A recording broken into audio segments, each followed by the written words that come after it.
más madurez espiritual que nosotros, como el pináculo de Romanos, queriendo decir con esa palabra, como la cima más elevada de la carta. Sin embargo, pues a lo mejor es una exageración, porque hemos visto versos como el 1, 16, 17, a donde dice que no me avergüenzo del evangelio porque es poder de Dios para salvación al judío primeramente y después al griego. Y el 17, y también en el capítulo 6, en el capítulo 8 nos detuvimos mucho tiempo, porque cada porción implica buscar una explicación profunda que edifique nuestra vida, nuestro corazón, le dé alimento. Bueno, vamos a ver los versos del capítulo 12 y ver. De hecho, puse dos traducciones, la tradicional que hemos empleado, Reina Valera 60, y otra que es la que está en el comentario de... Ahorita va a salir. Bueno, vamos a leer los primeros dos versículos. Así que, hermanos, os ruego por las misericordias de Dios. ¿A dónde inició esto? Vamos a recordar el verso 11:32. Ahí en el capítulo 11 vimos lo siguiente: porque Dios sujetó a todos en desobediencia para tener misericordia de todos. Ahora vean la articulación entre el 11:32 y el 12:1. Aquí está hablando para tener misericordia de todos. Y de pronto en el 12, así que, hermanos, os ruego por las misericordias de Dios. Pero aparte del 11:32 les puse el Romanos 3:9. Vean a dónde nos niveló Dios para tener misericordia de todos. Dice que pues somos nosotros los judíos, está hablando Pablo, y a ellos se está refiriendo en este caso. ¿Somos nosotros mejores que los gentiles? ¿Mejores que ellos? Respuesta: en ninguna manera. Pues ya hemos acusado a judíos y a gentiles, ahí está aclarado lo que estaba comentando arriba, que todos están bajo pecado. Y aquí arriba, sujetó a todos en desobediencia para tener misericordia de todos. Ahora sí, nos regresamos acá al versículo 1. Así que, hermanos, después de estas arrasamiento, después de esto de aplanar el suelo por medio de la cruz, porque todos estábamos en pecado y destituidos de la gloria de Dios. Así que, hermanos, os ruego por las misericordias de Dios que presentéis vuestros cuerpos. Por eso estábamos cantando: acéptame como ofrenda de amor, como un sacrificio agradable en tu honor. Aquí está, aquí. Como un sacrificio vivo. No se trata de llevar una vaca, un cordero o unas aves. Se trata de llevar todo nuestro ser y consagrarlo a Dios. Ahorita vamos a ver que eso no supone que dejes tu trabajo o tus estudios, pero sí tener tu corazón enfocado a lo prioritario que es nuestro Creador.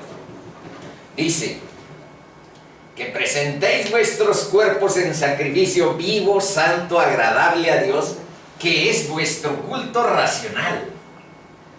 Pero para hacerlo, vean qué es lo que establece Pablo en el versículo 2. No os conforméis a este siglo, sino transformaos. Cambia esa mentalidad, cambia esos valores que te sostienen, cambia, pero no lo vas a poder hacer Aférrate a la gracia de Dios y con el Espíritu de Dios te transformará. Eso es el punto. Sino transformaos por medio de la renovación de vuestro entendimiento, para que comprobéis cuál sea la buena voluntad de Dios, agradable y perfecta. Ahora vean, esta traducción nos va a ayudar a explicarlo. Dice: hermanos, os ruego por las misericordias de Dios que le presentéis vuestro cuerpo como un sacrificio vivo y santo que le sea agradable. Porque, fíjense lo que dice, esta es la única clase de culto que es verdaderamente espiritual.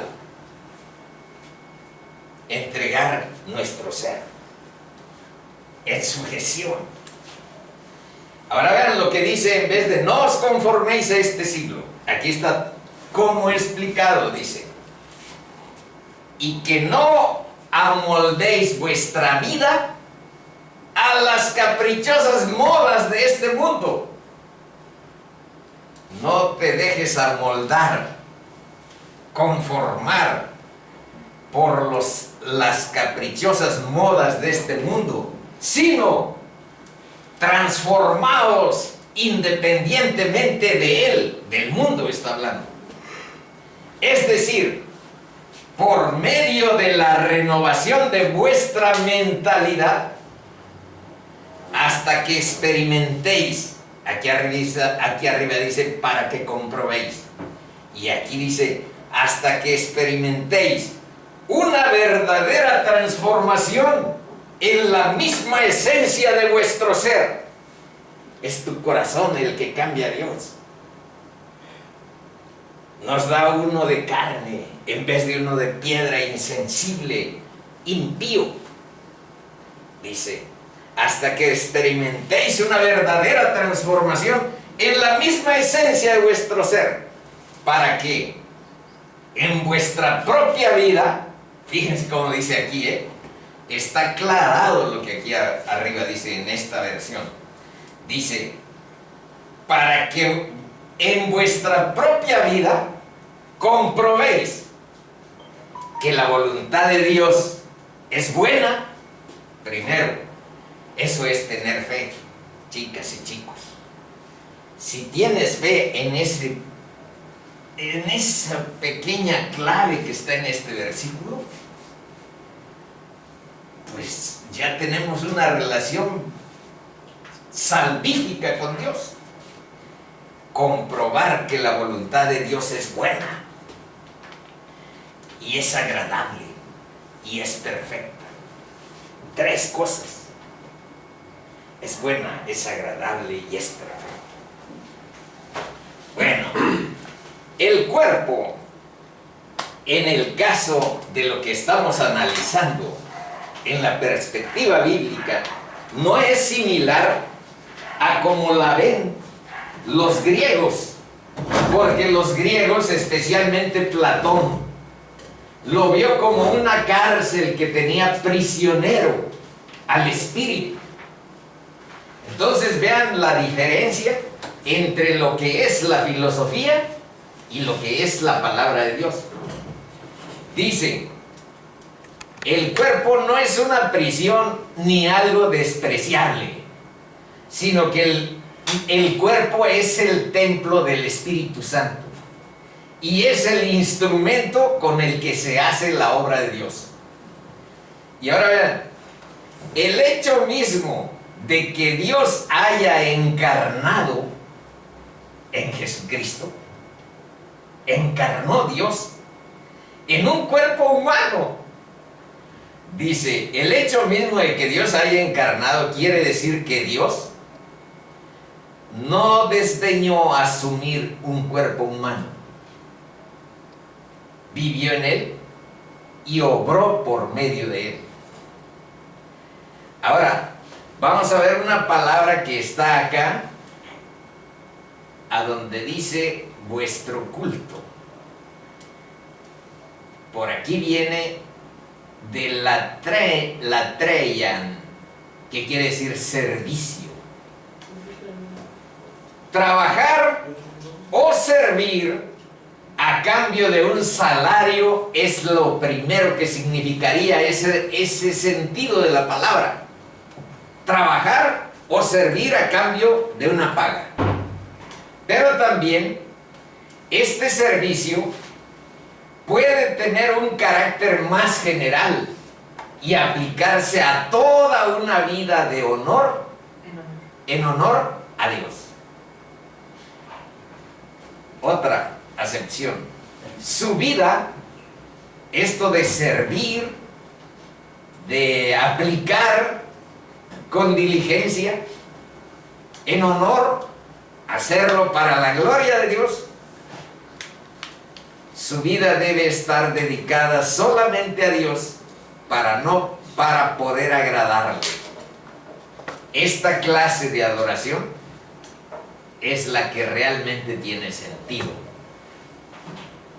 Esa es la traducción, digamos que más adecuada para ir entendiendo el horizonte semántico en el que estamos introduciendo. El verdadero culto es ofrecerle a Dios nuestro cuerpo y todo lo que hacemos con Él todos los días. Fíjense bien aquí. No es una liturgia,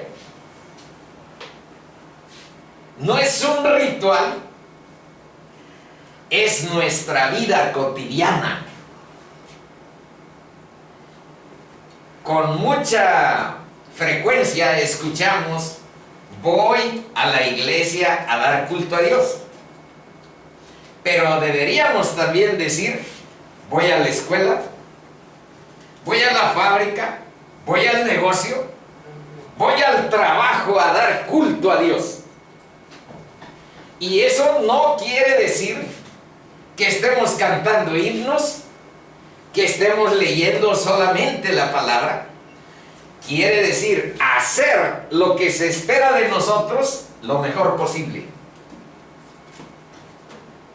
Pero tan mejor posible como si fuera para la gloria de Dios. Estudias, trabajas, puedes hacer lo que se espera de ti lo mejor posible, enfocándolo hacia la gloria de Dios. Vean a dónde dice eso. Les puse Colosenses 17 y 23. 3:17, 3:23 de Colosenses. Vean lo que dice. Y todo lo que hacéis, sea de palabra o de hecho, hacedlo todo en el nombre del Señor Jesús. Fíjense, palabra o de hecho, hacedlo todo en el nombre del Señor Jesús, dando gracias a Dios Padre por medio de Él. Ese es como si fueras el embajador de Cristo en tu trabajo o en donde sea. Pero ahora vean el 23. Y todo lo que hagas, hacedlo de corazón, como para el Señor, y no para los hombres. Ahí es donde, si vas a tu trabajo, si vas a la fábrica, si vas al negocio, si vas a la escuela, tienes que hacerlo de corazón lo mejor posible. Lo mejor. No puedes estar trabajando o estudiando y glorificando a Dios con tu vida si estás chafeando, si estás llevando con poca diligencia tu deber. Entonces vean lo que dice: y todo lo que hagáis, hacedlo de corazón, como si fuera para la gloria de Dios, dice aquí arriba, pero nos vamos mejor a la palabra, como para el Señor y no para los hombres. Y aquí que estamos hablando en torno a un culto racional de entrega, esa es la fe de entrega que hemos puesto con anterioridad. Bueno, leamos Juan 4:24. Dios es espíritu. Y los que le adoran en espíritu y en verdad, es necesario que le adoren. Entonces estamos hablando de alguna forma acerca de la consagración de nuestra vida a Dios.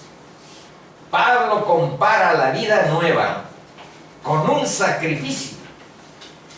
Y por eso es importante que recordemos, porque a continuación van a aparecer unas palabras de esas medias.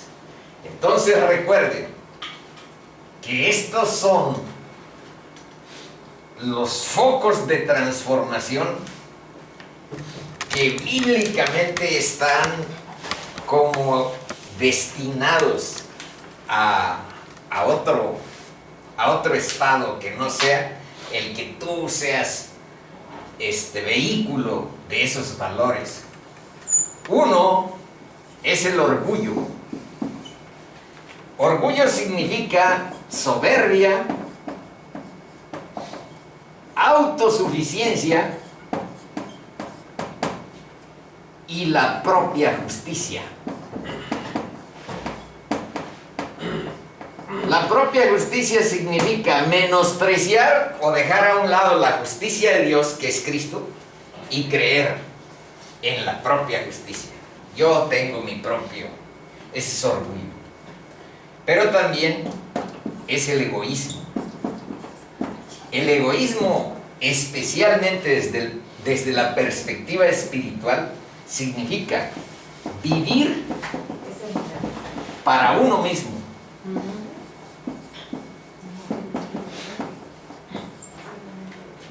No para Dios, ni para los demás.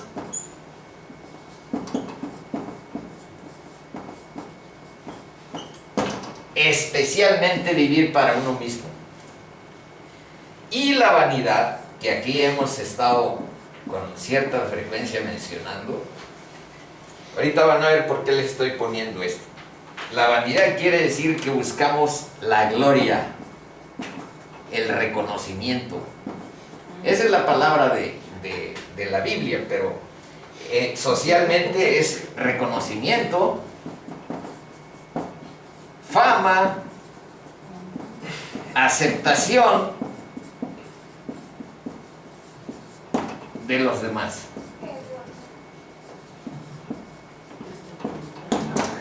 Bueno, ¿y qué tiene de malo que busques la gloria para ti? Que significa reconocimiento, fama, aceptación. Que no te estás viendo como subordinado a un rey, que no te estás viendo como subordinado a un Dios, y que te estás poniendo tú en su lugar en el centro. Entonces, algunas de las porciones que vamos a analizar, véanlas ahí. Eso es de lo que tenemos que ser crucificados. Que muera ese orgullo, que muera ese egoísmo, que muera esa vanidad. Se oye feo, pero es la palabra la que tiene esa acepción, es ese término. Y si no, veanlo. Primero vamos poco a poco. En la Biblia, la guía continua de Dios apunta a desarrollar en nosotros una perspectiva eterna de la vida más que la temporal.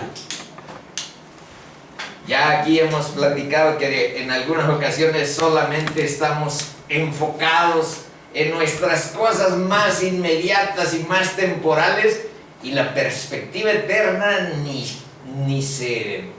la calibramos bien. Dios y su misericordia es el que nos ayuda a ver la perspectiva eterna como prioritaria para nuestra vida. Y es la palabra, la guía continua que apunta a desarrollar en nosotros esa perspectiva. Nuestra tendencia no es esa.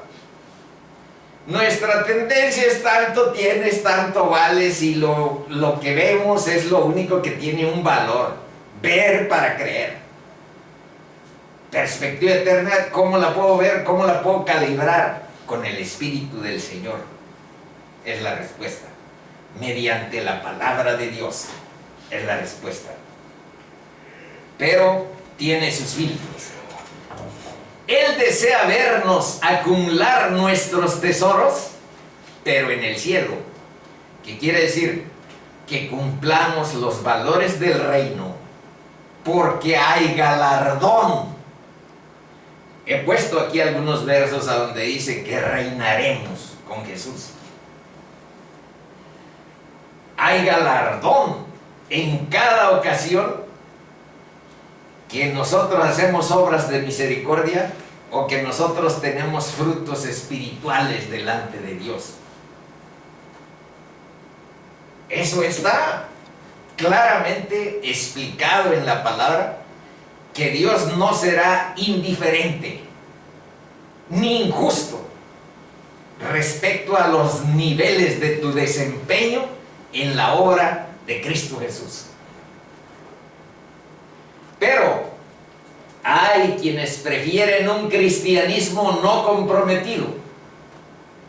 Favorecen un camino de mantenerse en los valores de la carne. Estos son.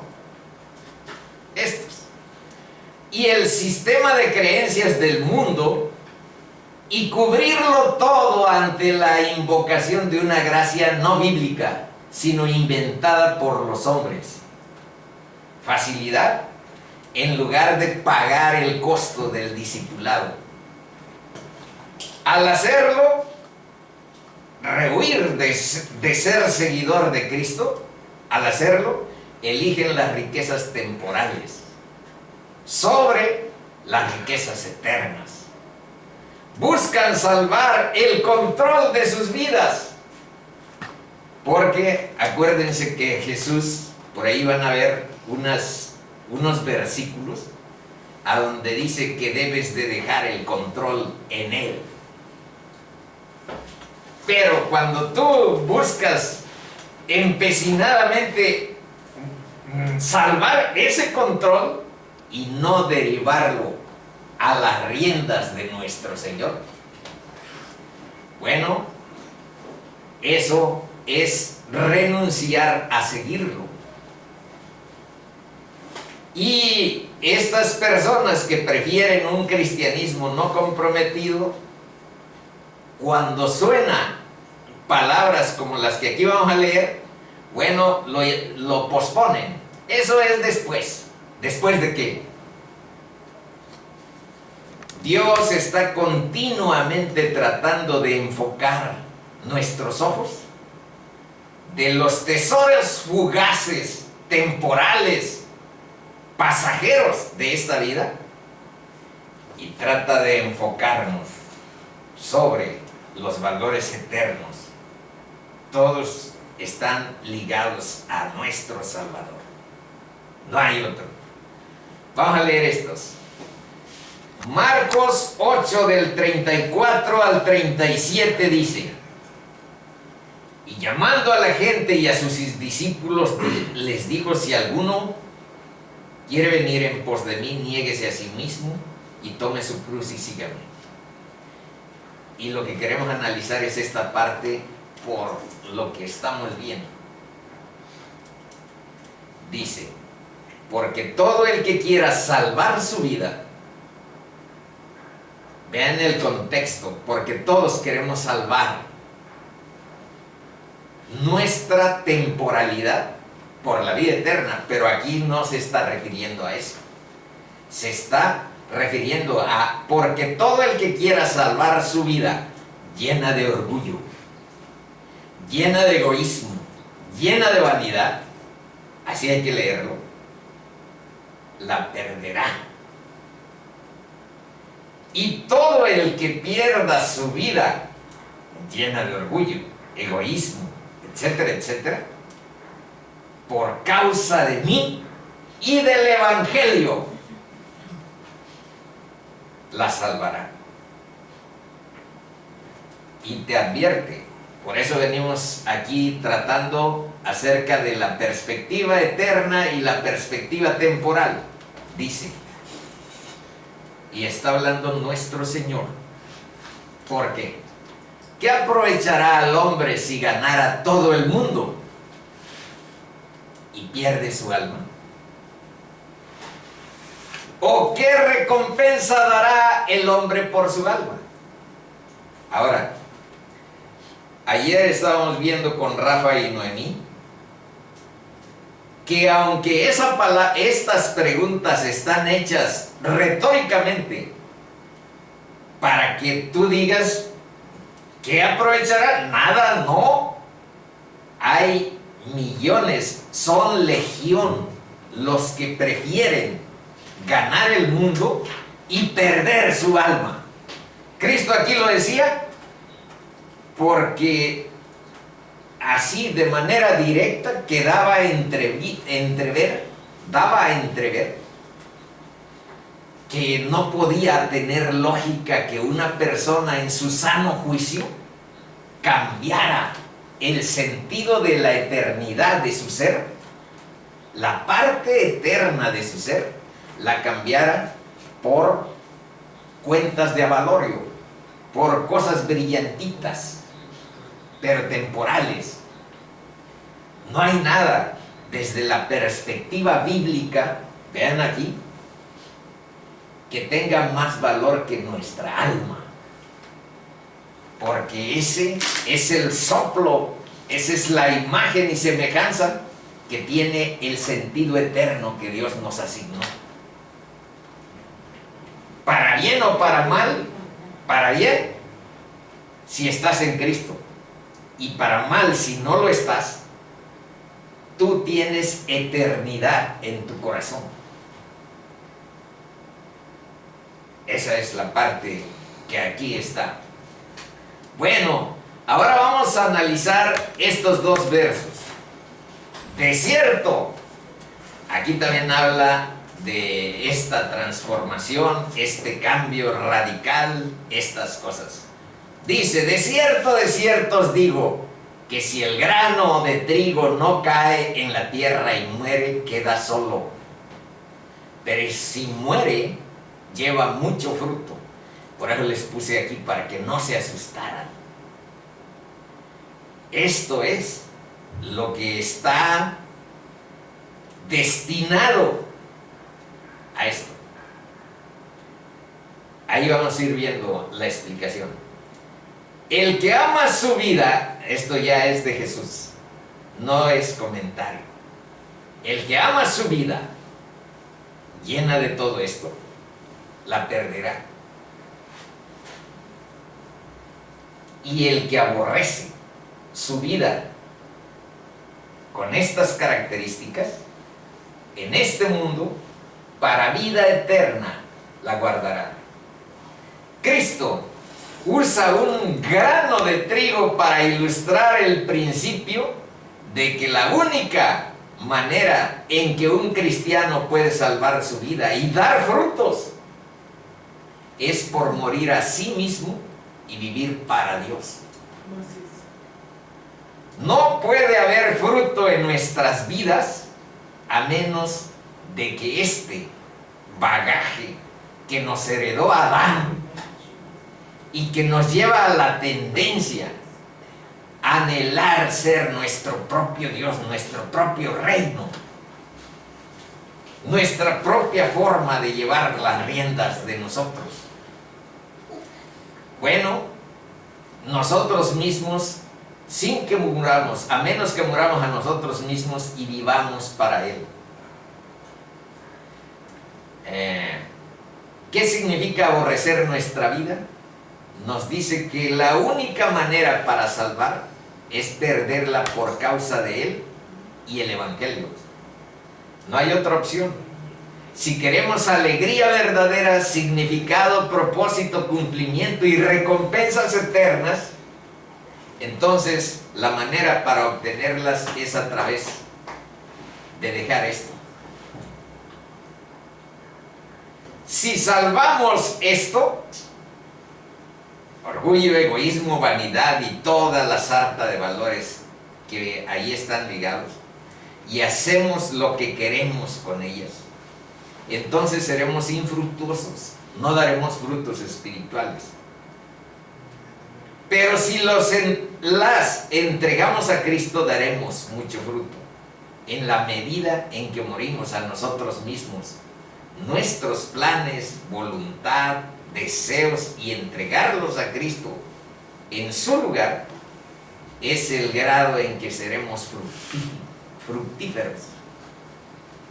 Bueno, y ahora veamos la de Lot, y con esa parte, pues la parte dura del estudio, lo pasamos. Veamos ahora en Lucas 17, versos 32 y 33, algo que nuestro Señor hace mención acerca de la mujer de Lot. Dice: acordaos de la mujer de Lot. Todo el que procure salvar su vida, ¿es esta? La perderá. Y todo el que la pierda, la salvará. Ahora, vamos a analizar qué hizo la esposa de Lot para que Cristo la usara como un ejemplo de salvar su vida en lugar de perder su vida, por causa del Evangelio, por seguir a Jesús. Vean, Génesis capítulo 19, estos versículos 15, 17, 25 y 26 dicen: y al rayar el alba, los ángeles daban prisa a Lot diciendo: levántate, toma tu mujer y tus 2 hijas que se hallan aquí, para que no perezcas en el castigo de Sodoma y de Gomorra, de la ciudad. Y cuando los hubieran llevado fuera, dijeron: escapa por tu vida, no mires tras ti, ni pares en toda la llanura, escapa al monte, no sea que perezcas. Y entonces hubo ahí en el capítulo 19 de Génesis, pueden conocer bien qué pasa con Sodoma y Gomorra, y destruyó las ciudades. 25. Y toda aquella llanura con todos los moradores de aquellas ciudades y el fruto de la tierra. Pero ahora vean a la esposa de Lot. Entonces, la mujer de Lot miró atrás, a espaldas de él, y se volvió estatua de sal. Y Jesús, a unos de los que querían seguirlo, les dijo: aquel que toma el arado. ¿Quién sabe? Jesús era carpintero, pero por esa metáfora que habla del arado, yo sí he tomado arado. Dice: porque todo aquel que toma el arado y mira hacia atrás. ¿Y por qué no puedes mirar hacia atrás? Porque el arado puede llevarse las milpas y puede llevarse todo, o agarrar una dirección que no. Entonces no puedes mirar hacia atrás. Dice, les dijo a esos que sabían algo de agricultura: todo aquel que toma el arado y mira hacia atrás no es digno de ser mi discípulo. Así es que cuando Dios nos cambia el corazón, nos pasa como los israelitas que fueron sacados, liberados de la esclavitud de Egipto. ¿Qué nos pasa? Los israelitas iban con Moisés y le decían: oye, tú nos trajiste a morir de hambre en el desierto, no tenemos que comer. Y aquellos decían: me acuerdo de las ollotas de carne y de comida que comíamos en Egipto, y ahora estamos aquí en el desierto. Vivimos en el desierto cuando Dios nos saca de la esclavitud del pecado. Pero como les dio a los hebreos maná, Dios nos da maná y nos da agua para refrescarnos.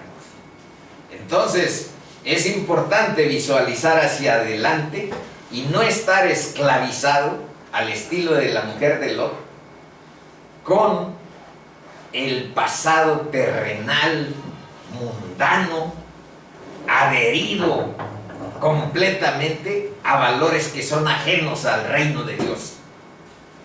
Dice, como la mujer de Lot, muchos valoran las riquezas de esta vida en vez de las eternas. Ellos almacenan sus tesoros en la tierra en lugar del cielo. Y en el proceso, por supuesto, salvarán sus vidas llenas de orgullo, llenas de egoísmo y de vanidad, pero perderán sus almas. Eso estamos leyendo. No podemos tener ninguna relación competitiva. Eso también porque quién sabe si recuerden que también Dios en alguna parte, especialmente en Mateo 10, dice que debes de valorar más que a tu familia el reino de Dios. Habla de madre, padre, y en otras partes hasta dice el que no aborrece.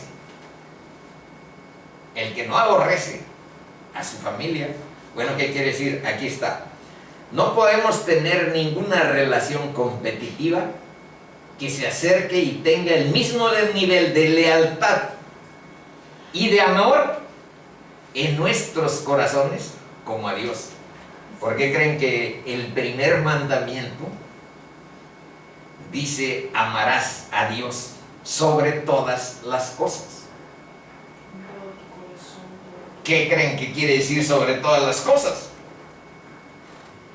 ¿Y por qué creen que con cierta frecuencia hemos mencionado que ni siquiera los dos mandamientos que Cristo nos enseñó es posible que los cumplas en tu carne?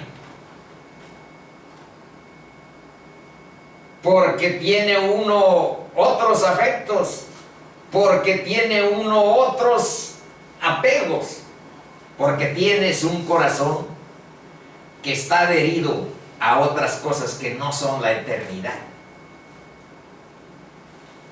Entonces, ni siquiera los dos mandamientos que Jesús nos enseñó, de amarás a Dios y amarás al prójimo, los podemos cumplir en nuestro propio y ronco pecho.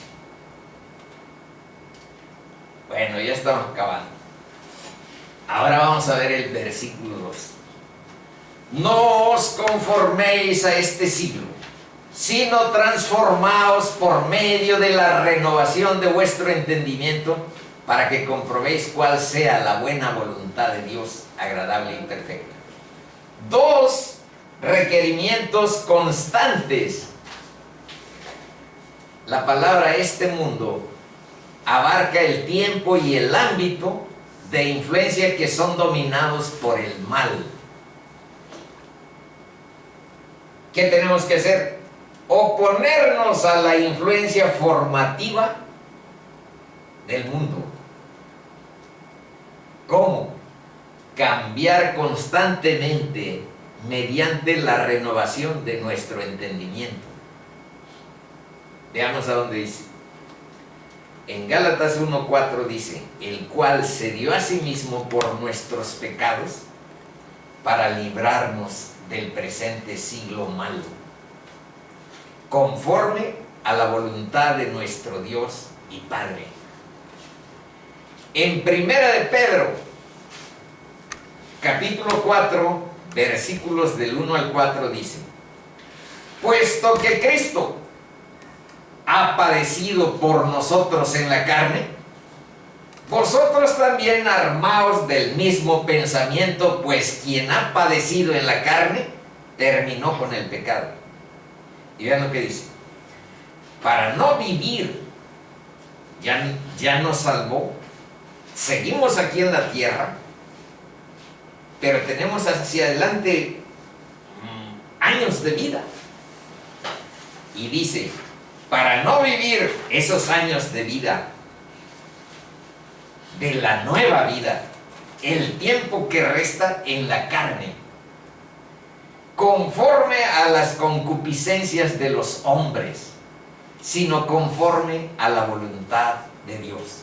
Y ya no quiero regresarle para enseñarles que es buena, que es agradable y que es perfecta, sino conforme a la voluntad de Dios, en vez de conforme a las concupiscencias de los hombres,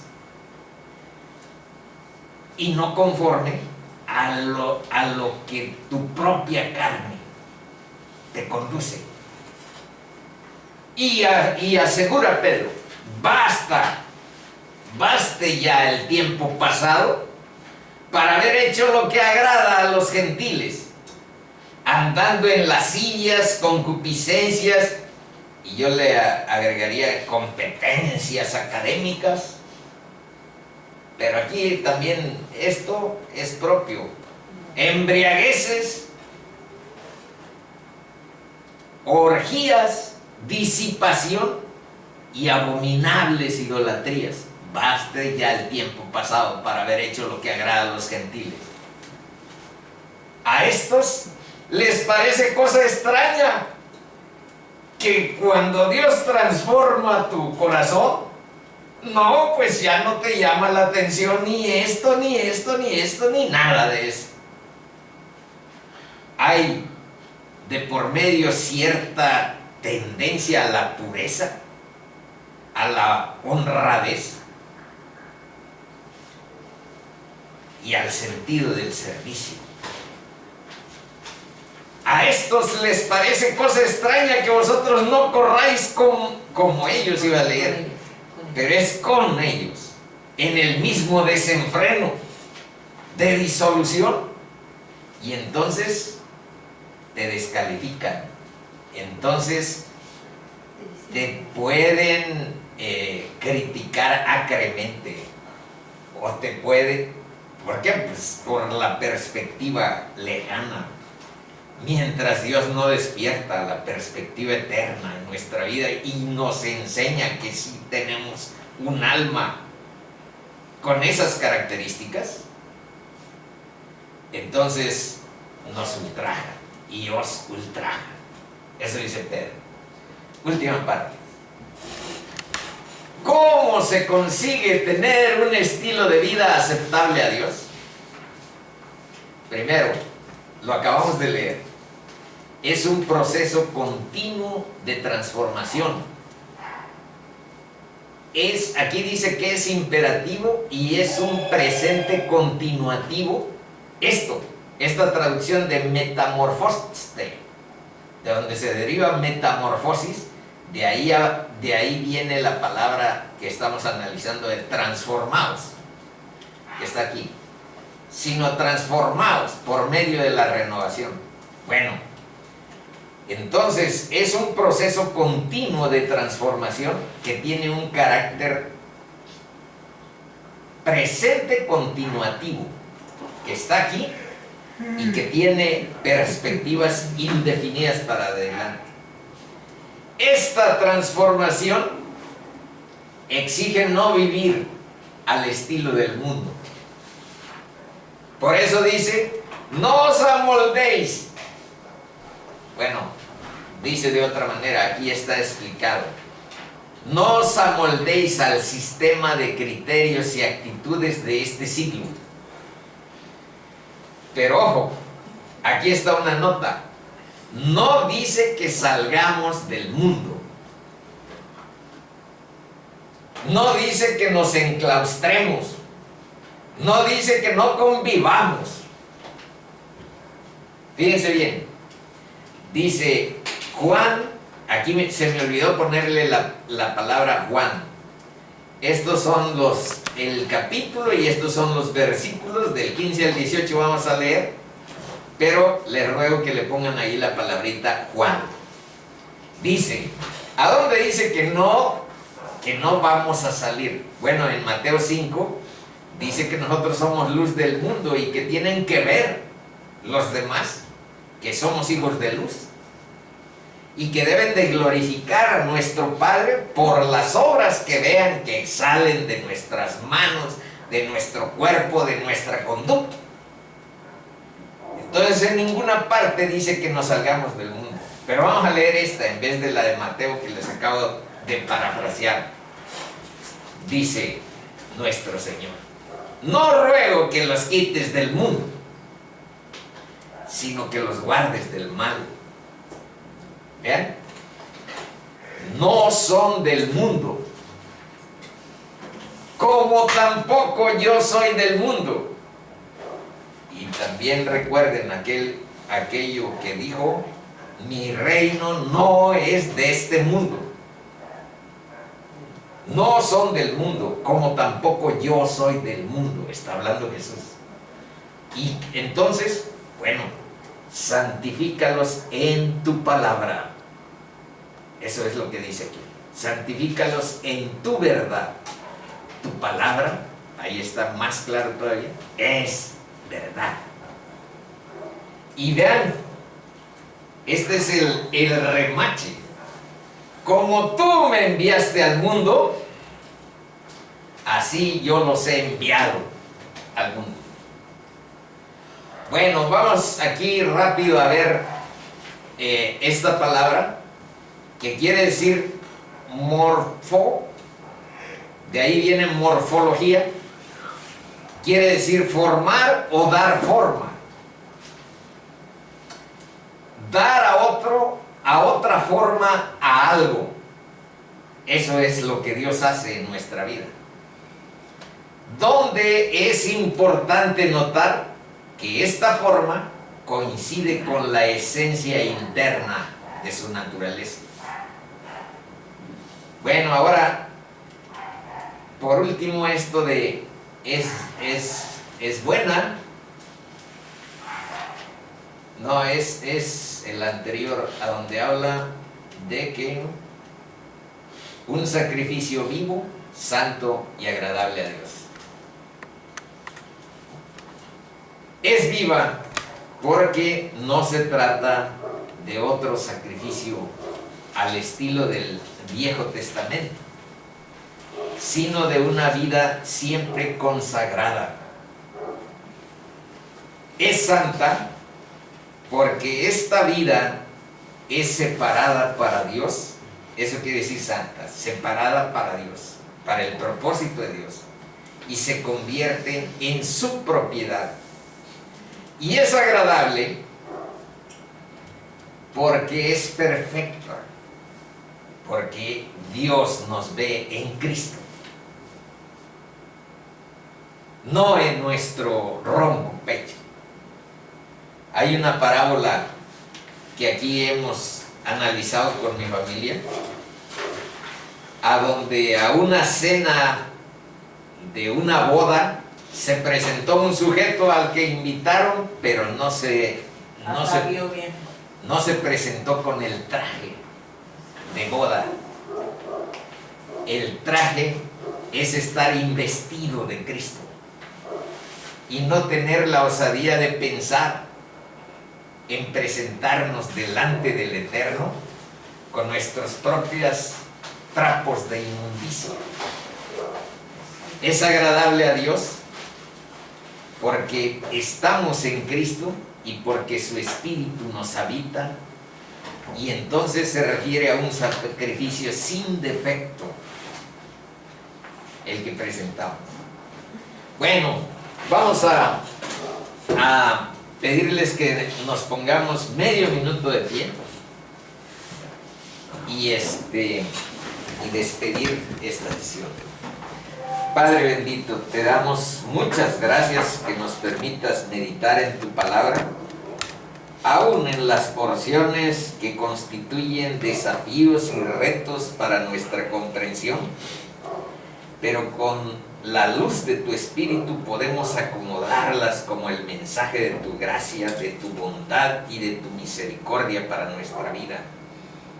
Ayúdanos a discernirlos, ayúdanos a acercarnos a tu verdad y ser transformados por ese acercamiento, porque si nos acercamos a la luz, nos iluminamos. Si nos acercamos al fuego, nos calentamos.